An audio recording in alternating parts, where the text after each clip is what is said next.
So today I am going to show you the intraperitoneal injection in mice. So before you restrain the mice manually, I will show you how to take the drug into the syringe. So this is a normal saline. For practicing, we usually use normal saline. So if you decide to take 0.5 ml of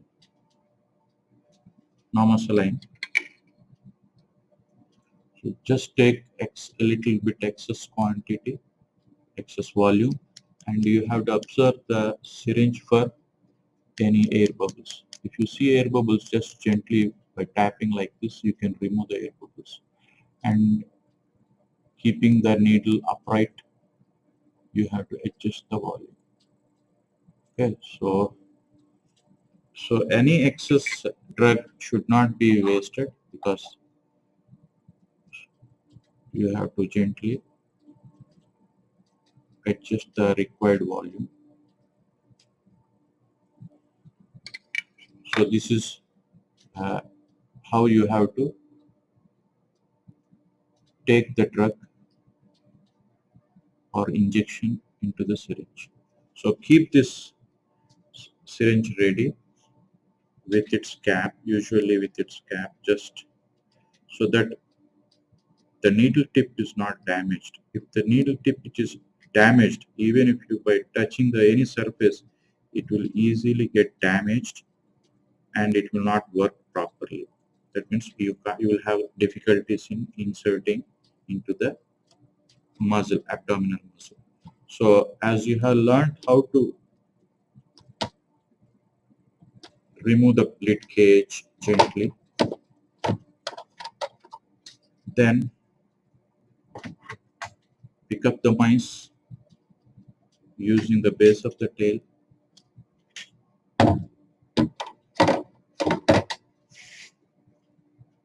Use the scruff to lift the animal.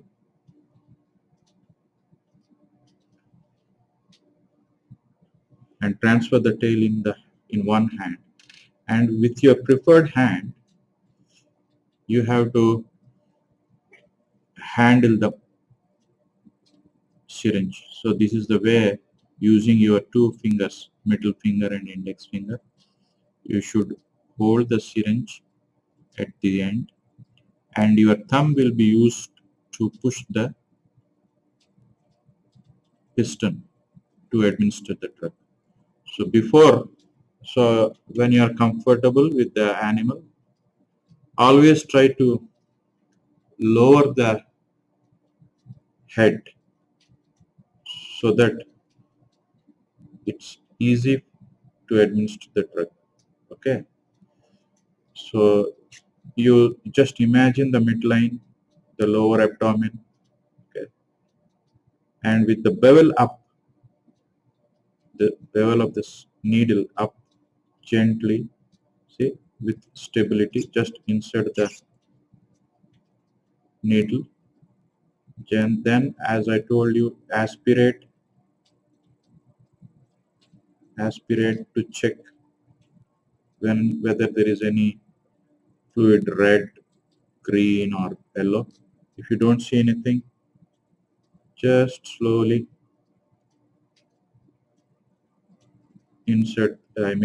push the piston to deliver the drug into the peritoneal cavity. Okay. And slowly take out, and you can give a gentle massage and leave the animal back into its cage. So this is intraperitoneal injection, which can be performed with ease. So next we will see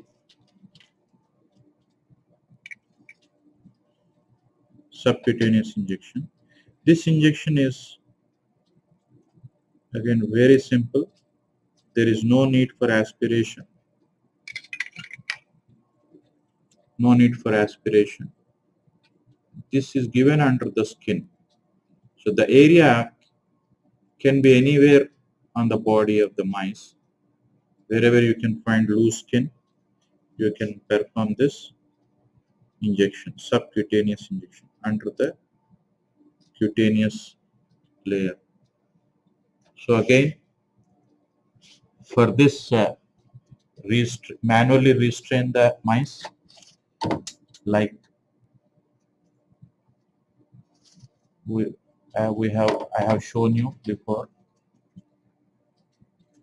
Restrain it properly, and this time the animal should be held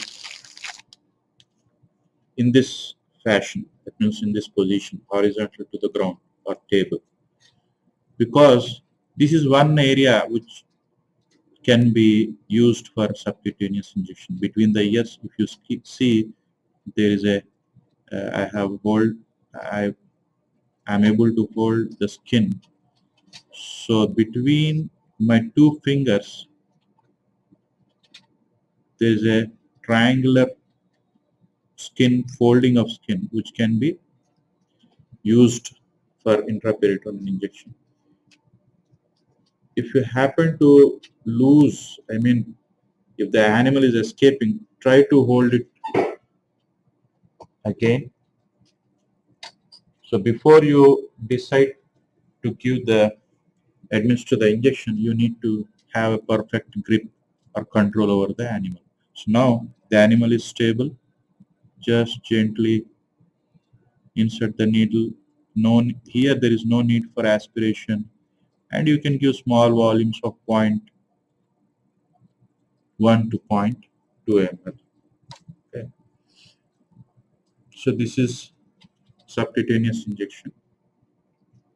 You can also give subcutaneous injection on the sides, I mean the flank of the animal. So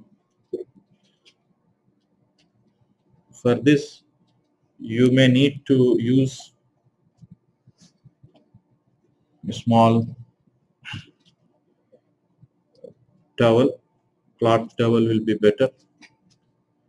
So if you just cover the head of the animal so that it will be calm, and if you can hold the animal in this fashion, okay, without movement. So usually this method is good for rats because you can hold them uh, easily without any movement. For mice, because it is small, so it is a little bit. So this is how you can administer in any loose skin, under the loose skin. Just make the skin like a tent, and you can gently administer the drug. So this is one more site for subcutaneous injection. So finally, once you finish the injection, always don't let the needle to be exposed. Cover the needle with its cap and dispose it in biological waste. Okay. So finally I will demonstrate how to give oral gavage. So this is 1 cc 1 ml syringe, 1 cc or 1 ml syringe, and this is oral gavage needle made up of stainless steel, and it is curved. So we have different sizes and bulb, round bulb, elongated bulbs. So they come in different lengths also. So for example, for bigger mice, you may need a lengthier. So how to check the perfect needle length, oral feeding needle length? So if you put the needle in this way, you can see the bulb is almost at the bottom of the chest, or on the beginning. This is the beginning of abdomen. So it is just above the, so this is fine for this mice. Okay. If I show you a smaller, if I show you a smaller one, smaller mice, this is a little bit smaller mice. So here this may go beyond the esophageal sphincter in the esophagus. So this needle may be bigger, or it will be bigger, so it will damage the esophagus. So we will take a bigger mice and we will administer the oral gavage. Again, this is how you have to take the drug. Measure the, look for any air bubbles so that the volume is perfect. Okay. So if you need 0.3 ml, just adjust it. So you can see a drop here, so that is 0.3 ml. So keep it ready. Then pick the mice, and this time the mice should be upright. Okay, and you need to hold the scruff in such a way using the ears, both the ears, that its head is lifted, and you have to gently maneuver such that the oral feeding needle smoothly enters into its esophagus, and you observe the animal for its uh, if it is struggling or if it is fine. If you see it is okay, gently push the piston, deliver the drug, and you can take out the needle gradually. Okay, so this is oral gavage.